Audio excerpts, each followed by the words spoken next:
The Pacific Ocean is the largest ocean on Earth. It's so vast that if you look at it on a globe, one side of the Earth will appear to be entirely covered by water. To understand its size, consider this. The Pacific Ocean can fit 5 moons side by side. If you were to stand in the middle of it, the closest human to you wouldn't be on land, but would be astronauts in space. That's how immense the Pacific Ocean is. Its massive size is also the reason why airplanes rarely fly over it. Because if an emergency arises in the middle of the ocean, there would be nothing but water for thousands of kilometers. However, in 1937, a courageous female pilot, Amelia Earhart, took on the daring challenge of flying around the entire Earth, a feat known as circumnavigation. It wasn't that no one had attempted circumnavigation before, others had done it, but they took routes closer to the North or South Poles, where airports and refueling stops were more accessible. Amelia, however, was different. She chose the equatorial route, essentially a path that cuts through the middle of the Earth, meaning she would have to cross the vast Pacific Ocean. Amelia was an expert pilot who had set numerous records during her career, such as being the first woman to fly across the Atlantic Ocean, the first woman to fly solo across the Atlantic, the first woman to fly non-stop coast-to-coast across the US, and many more. And now she wanted to add another achievement to her name, the first woman to circumnavigate the globe. On May 20th, 1937, she began her journey in her plane, the Lockheed Electra 10E, departing from Oakland, California. To complete the 47,000-kilometer journey, she had to make several stops for refueling. Her planned route included stops in South America, Brazil, Natal, Dakar in South Africa, Karachi in Pakistan, Kolkata in India, Myanmar, Thailand, Singapore, Darwin in Australia, and Lae in Papua New Guinea. So far, everything went smooth. However, her most challenging leg lay ahead, crossing the vast Pacific Ocean from Papua New Guinea to California. But the Pacific Ocean spans over 19,000 kilometers, and planes of that time were primitive, with limited fuel capacity and range. This meant Amelia needed at least 2 refueling stops during her Pacific crossing. Hawaii was a suitable stop, with an airport and inhabited land, but it was 6,455 kilometers from New Guinea. This means they needed one more refueling spot before this, and that spot was chosen to be Howland Island, a tiny 2-kilometer long and half-kilometer wide uninhabited land barely visible from the air. A temporary runway was built there, and a ship called the Coast Guard cutter USS Itasca was stationed nearby to assist Amelia with signals and navigation. Amelia also brought along an expert navigator, Fred Noonan, for this critical leg of the journey. On July 2nd, 1937, Amelia and Fred departed from Lae, Papua New Guinea, heading toward Howland Island. Little did Amelia know this would be her final flight. She overlooked several crucial details that led to her disappearance over the Pacific Ocean. Initially, everything seemed fine.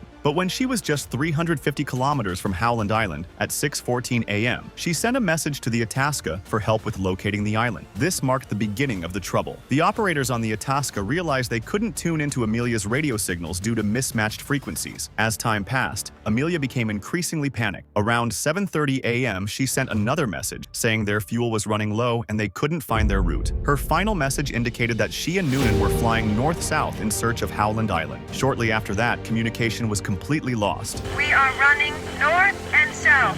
An extensive search operation was launched immediately. The U.S. Navy joined the search, which lasted 18 months and cost $4 million, making it the most expensive search operation of its time. Despite all efforts, no trace of Amelia, Fred, or their plane was ever found. On January 5, 1939, Amelia was legally declared dead. Now, what exactly happened to Amelia, and why she didn't reach Howland Island remains one of the greatest mysteries in aviation history. Researchers suggest there were 2 major mistakes Amelia might have made that led to her disappearance. Amelia's plane had 3 radio antennas for communication. 1. The dorsal antenna, on top of the plane, for voice communication. 2. The ventral antenna, underneath the plane, for Morse code. 3. The loop antenna, above the cockpit, for navigation. However, there was a mismatch between the frequencies of Amelia's plane and the Itasca. The Itasca operated on low frequency, while Amelia's Electra used high frequency. This led to distorted signals, making communication difficult. The Itasca switched to Morse code, which Amelia received but couldn't understand because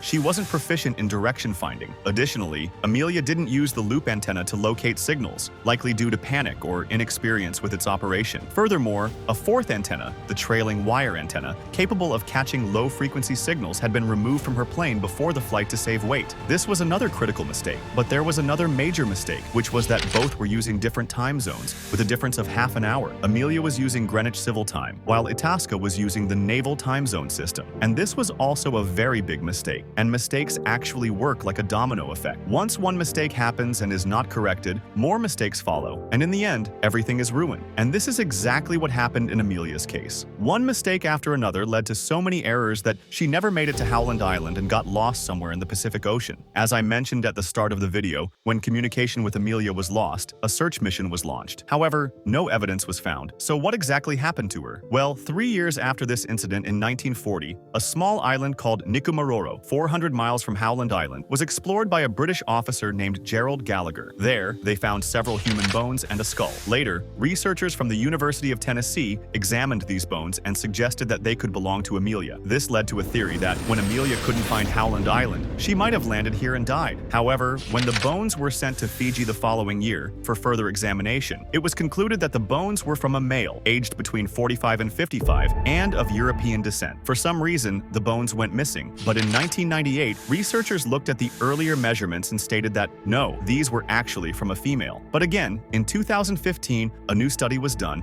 and researchers concluded that these were male bones. This means that even the researchers are confused about whether the bones belong to a male or female. So it's unclear whether these bones could have belonged to Amelia. After this, in 1980, the Tigar group also conducted an expedition on Nikumaroro Island, where they found many items such as a bottle of Benedictine, buttons, parts of a pocket knife, and other things. You can see the list here. The researchers tried to connect all these items to Amelia and Noonan, but none of the evidence matched Amelia, Noonan, or the plane. Also, the bones didn't match either, so this remains just a hypothesis. Apart from this, some people speculate that Amelia might have gotten lost and ended up at the Mariana Islands, where she might have landed. But since those islands were under Japanese control at the time, it's believed that the Japanese might have captured Amelia and Noonan and executed them. In the 1970s, a person named Joseph Gervais published a book titled Amelia Earhart Lives, where he took things further. He suggested that the Japanese had captured Amelia but later released her and transported her somewhere else. He claimed that a woman named Irene Bolam, a New York banker, was actually Amelia, who had changed her identity because she had been legally declared dead in 1939. When this theory was published, the real Irene Bolam started facing trouble and denied the claims, saying she was not Amelia. She even filed a lawsuit against the publisher for $1.5 million